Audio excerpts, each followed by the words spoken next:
Welcome to the Box Score Sports Podcast.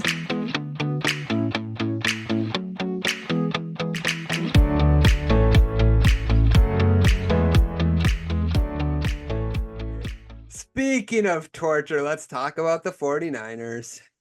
Ugh, do we have to? I don't know. Well, here's why it's torture. Number one, they finished 12-5 last year, and it's torture for Clint because they lost in the Super Bowl. It's torture for me because the Lions should have beat the 49ers in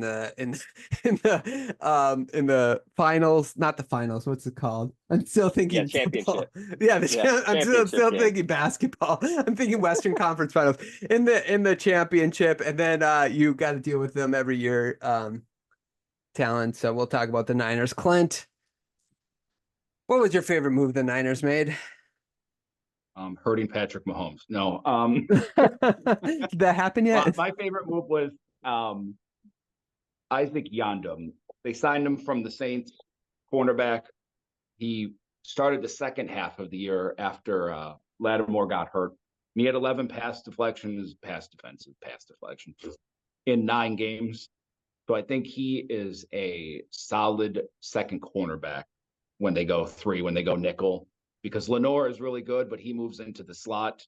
And after watching said Super Bowl and other games, their slot corner was atrocious.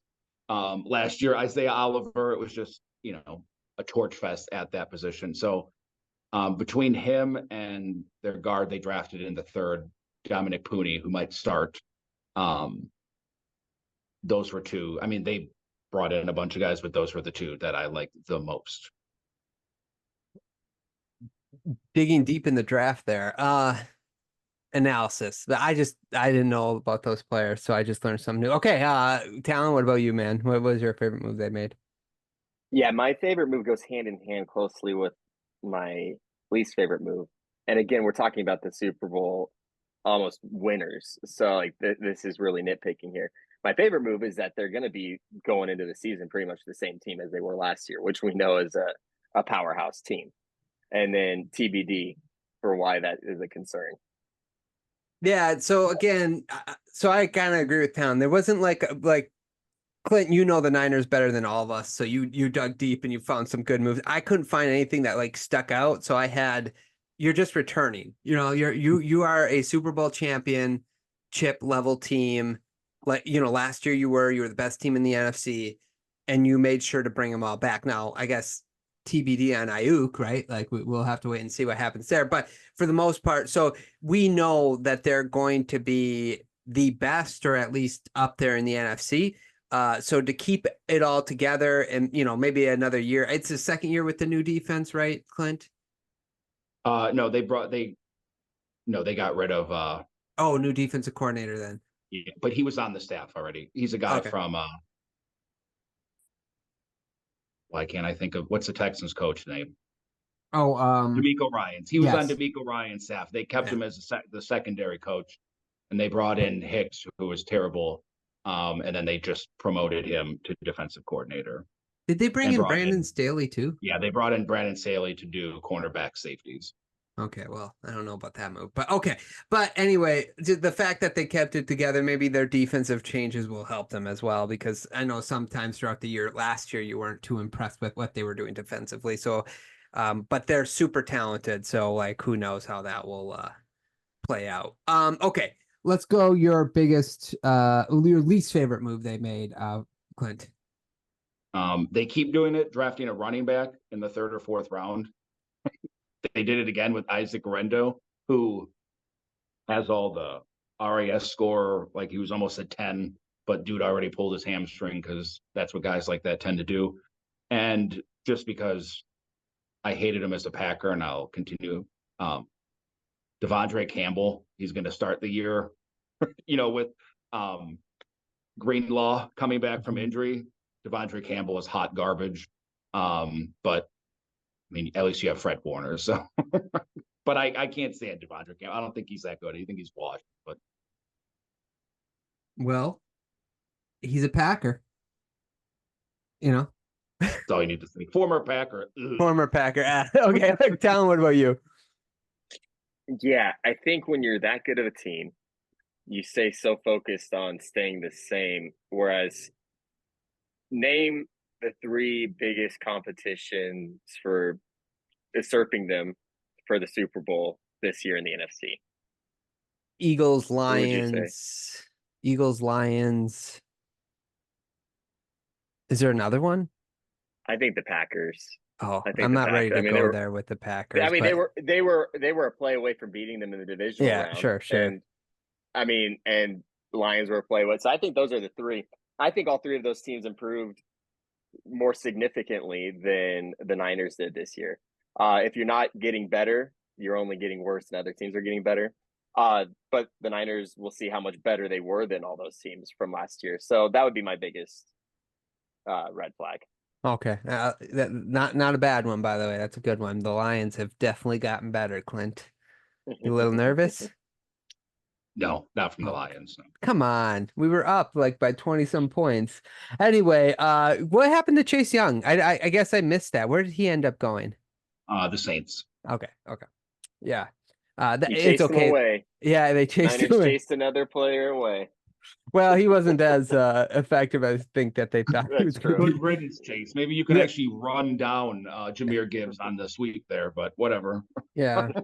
Let's see. The one thing I would say, I guess, with because again, it was hard because there are not a lot of changes, but maybe go outside a little bit for a defensive coordinator. I would like to seen that. It's not that he won't work. D'Amico Ryan is a good defensive coordinator, but sometimes like you have good coaches, but their assistants aren't good. It would have been nice to see them maybe bring someone new in that can freshen up the system because wasn't it their pass rush that was very lackluster last year, and when you look at the names on their defensive line, it's like, how is that even possible? So I would have liked to see Yeah. them bring someone in that could have probably like really like, I know he wasn't available, but maybe like a Jim Schwartz type, like somebody that really galvanized that defensive line, because they're too talented to have pass rushing issues, if that makes sense. So maybe that will be my least favorite move, the fact they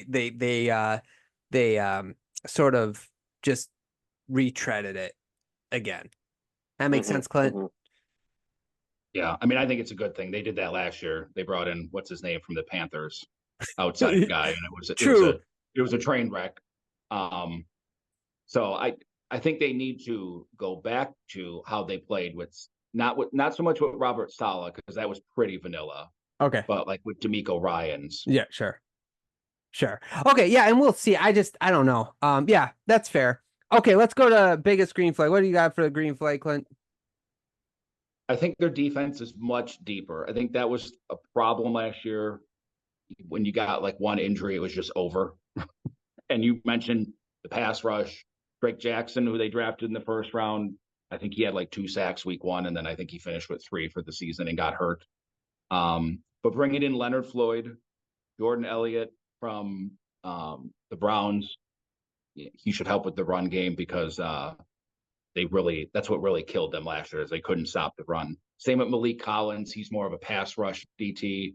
And I think their secondary is better cornerback wise, which is irrelevant if you can't get a pass rush in the NFL. I mean, you can have really good corners, but if the quarterback has 5 seconds, it's over anyhow. So I think I don't know if their defense will be per se like overall better, but I think it's deeper and it can not be like 25th against the run would be a little more helpful. Yeah, that's Tracy Walker Jr. Was he there last year? No, they just brought him in. Yeah. He was a Lion before. I always liked him. Anyway, yeah, okay, good green flag. What about you, Talon? What's your green flag? Yeah, I think the green flag is they're going to be playing angry, just like the Lions are going to be playing angry from their loss and stuff. All these NFC teams are angry right now, and I think the Niners, the way they lost that Super Bowl, are the angriest of them all. And when a team plays angry, they tend to start putting fear into the minds of their opponents. So they're going to be guns blazing. Yeah, I think not only will they be angry, but kind of, I'm going to take what you kind of said, Talon. My big green flag, just in the division wise, I don't think anyone in the division has done enough to come close to them yet. Where, you know what I'm saying? Like, I don't think any moves that anyone made. So the big green flag is like, I think they have their division. Like, I'm comfortable as long as there's no major injuries, like whatever. Right. They got the division. Like, the green flag is the division should be a cakewalk and potential, not a cakewalk, but you know what I'm saying? Like, they should have that division. I think they'll probably only lose one game of the 6 they play. And they are in prime position because of that. The other divisions are going to be a little tougher. I think that they then are in prime position to get that number 1 seed again this year, which I think is important. So that's my biggest green flag for the Niners. Good points. Red flag, Clint. Offensive line. I know Brock Purdy puts up awesome stats under pressure, getting rid of the ball. But those can come and go. Like, I mean, I think he'll still be good at it, but ideally, you don't want your quarterback having to rush it all the time. And the 49ers, they run a very specific system. If you like, I know the Ringer did that flying coach with McVay, Shanahan, and someone else. That was really good from a couple years ago. Kyle Shanahan just did a podcast with the Athletic in San Francisco before training camp. So if you care to ever listen to other coaches, like, you can see how set up the system is, which is awesome because it works and it's very robotic and it's very like on schedule. But as we saw, like that the 49ers last play of the Super Bowl, when the guard blows the call and Brandon Ayuk is wide open for a touchdown, to put you up 7 in a Super Bowl, it doesn't work. It falls apart. So if that offensive line can't come back, it was pretty bad last year. Some guys had down years. So if that doesn't bounce back, again, that limits. Like, we're talking big games. Like, this isn't like, oh, their season's going to be ruined for it. But in a big game, if your offensive line is bad and it becomes a drop back pass game, that's where I worry. That's a good red flag. Talon. Yeah, after they lost to the Chiefs the first time around in the Super Bowl, next year everyone thought they were going to be back in the Super Bowl. Injuries started to creep up on them again. Last year, Niners stayed healthy for the most part. But Debo, if you're going to tell me he's going to play 17 games, I want to believe you. McCaffrey, Kittle. So those health concerns get me a little worried, especially with this Brandon Ayuk tension now. I think they'll keep Ayuk, for the record, I do. But if they don't, can Purdy step up in his absence? Because I don't think Debo Samuel, however talented he is, I don't think he's a true wide receiver 1 for the team. He's a gadget player, very skilled gadget player. But I don't think Ricky Pearsall is going to step up and be that fill-in for Ayuk his rookie season. I don't think the Niners think that either. Yeah, I'm kind of with you on this, Talon. I'd be worried about, especially the offensive side of the ball, if they got rid of Ayuk and like Debo goes down. That's a little rough. Now, to Clint's point, they do play a system. If they got the right players in that system, it should go okay. But you know, Kittle's not getting any younger. He's what, 32? Is he 32? No, 30. I lied. 30. But he's 30. He's getting older. He's got some injury history. McCaffrey, we all know his history. So it's just like, especially if Ayuk gets traded, like 1 injury or even 2 could really limit their offense. Now, their defense is talented enough that they could carry them through that. That would be the thing that I'd be like, okay, if they got the right system for that defense, should carry the offense a couple games. But it would be a concern of mine. Not as top heavy as the Rams as far as like leaning on your prime, but they are a little top heavy on offense where if they lose Ayuk, couple guys go down, it could end up being a little bit of a challenge for the Niners. Not just a couple guy, 1 or 2, I should say, because you could say that about any team. So, okay. Anything else regarding the Niners as far as red flags, green flags, favorite, least favorite? Clint, throw this at you. I don't think so. Yeah. Do you vehemently disagree with every single point me and Talent made? No, I do. Like, if they lost Brandon Ayuk, I think it takes your ceiling down a little, but like similar to what you're talking about, like even with McVay, he makes Demarcus Robinson look good. I mean, yeah, Kyle Shanahan got Marquise Goodwin to like 1,000-yard season. he did. Like, you know, so you can you can patch it. But again, Marquise Goodwin or a guy of that caliber, if you switch it out, or if you make Ricky Pearsall that guy, you can scheme him to like 1,000 yards in 17 games, which is less impressive than ever. But you take a cap off your ceiling because, as you guys mentioned, okay, if Ayuk is gone and everyone stays healthy, you're like, oh well, not much looks different. But if George Kittle goes down, all right, now you're taking that top end talent and bringing it down a little. So you're right. Like the 49ers, every week I just go, hey, if only one of these guys could miss a game, that would be good. Yeah, right. Just correct. alternate weeks. Yeah. Yeah. I'll say this. Dub this in, Ryan, so that if Ayuk gets traded before you post this, you can edit this in. I think the Seahawks are one in skill position. If Ayuk gets traded, so dub that in. Dub that in. There you go. No, but it goes. You're right. The scheme matters. But let's say like Debo gets injured. If you trade Ayuk and Debo gets injured, there's no player that does what Samuel does, right? Debo, like the way he breaks tackles after the catch, like he turns a 3-yard catch into like a 13-yard catch. That's the type of player you could put Ricky or Chris Conley into that spot, but they're not going to do that. That's where you start losing the ceiling, I think, is what you're talking about. So yeah, I'm sort of with you on that. Okay, let's go fantasy go-tos. Clint, what's your fantasy go-to for the Niners? So I'll just go instead of like the obvious. I would go after Jordan Mason. Jordan Mason. If you're worried about Christian McCaffrey, I do think Elijah Mitchell, who is also hurt again, is losing his grip on that second spot. And Jordan Mason had a really great offseason. If you read it, he bought his own jugs machine and made his dad toss him like 100 and something footballs a day so he could catch because that was his problem. So minus, you have start all your Niners. You have the generic. So it could not be generic. If you're looking for someone, if you're worried about Christian McCaffrey, I would take Jordan Mason. Okay, Jordan Mason. You heard it here first. Talon, who do you got as far as a fantasy go-to? You heard it here second. That was mine. I swear Clint just like hacked my computer and read my cheat sheet here because I thought that was going to be such a great Jordan Mason, good one, but nope, stole my thunder. Debo is really cheap for what his potential is. So I'll just throw out the obvious.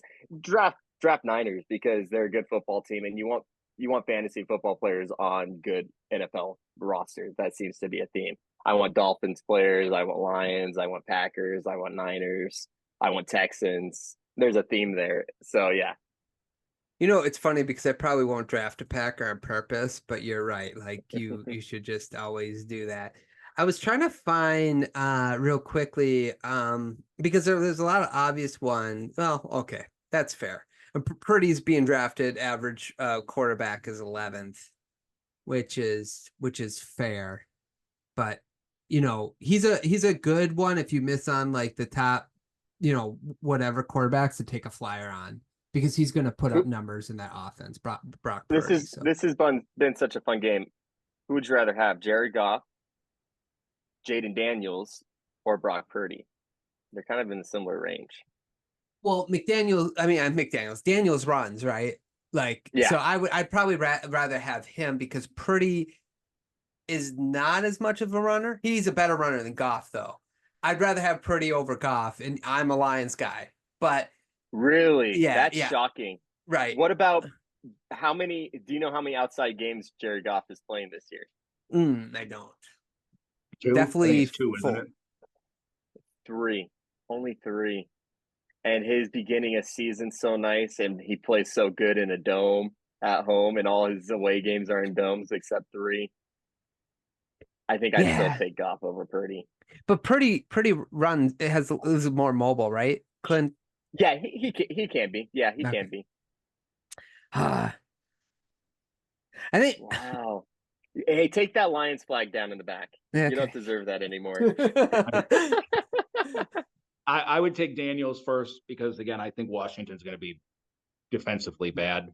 And you just have, you saw it. Again, it was one drive in preseason, but he ran and then threw it, and they at least have weapons. So you have a little bit of a higher floor there, I think, from a normal rookie quarterback. So I would take Daniels for the upside, but I would take Purdy over Goff, and I wouldn't even be close for me. I wouldn't even think about taking Jared Goff. Yeah, I'm with you. The one thing that I could hear the argument about is obviously the Niners defense is better, and their run game is one of the best. Well, and the Lions have a good run game, so it's hard to make that argument. But the defense is definitely better than the Lions defense. So if like you're up 20-0 every, or, like 20-7 every game, like he's not, not that they'll stop passing the ball, but there's a higher upside with Goff if the defense is in their averaging. What did they average that one year? 35 points a game? That was 2 years ago? I don't remember how much they averaged last year, but so there is that potential. But again, I would go with Purdy as well, I think, over Goff. I'm a little more closer, but that's probably my bias showing a little bit there. I'm not gonna lie. Okay. Yeah, and I was just gonna say it depends if you think the Lions defense is better. Like I just saw a thing like, with JJ McCarthy being out, Sam Darnold, and for me the Vikings, same with the Lions. If you think the Lions defense is going to be better, then Jared Goff's numbers will probably dip a little, even though they have the dome, because if they have the opportunity, they're just going to run the ball. Yep. So from that, I do think the Lions defense will be a little better. And if you have closer games, I think you're going to get more running from the Lions. That's fair. What do you think, Talon? You think we got it, or would you go Goff over Purdy? I'd still go Purdy, but it's close. It's close. I think Goff is in for a pretty good year. Yeah, I think it's closer than maybe what Clint thinks, but I'm not saying Clint's wrong. I just that it could be my own bias too. I don't know. Okay, let's predict the Niners. Clint, what do you got the Niners going? 12-5. Yeah, that's what I got too. I got them at 12-5. Talon? 11-6. I think they're aggressive. I think the division's going to be better than last year, so I think they'll go 4-2 in division. Okay, yeah, I think 5-1, but who knows? 12-5. Okay, let's do our final thoughts here. Let's go our most confident. Thanks so much for watching this clip of the Box Score Sports Podcast. I hope you guys enjoyed. If you haven't yet, please subscribe to our channel. Follow us on Instagram and Twitter or X. And we'll talk to you guys real soon. See ya.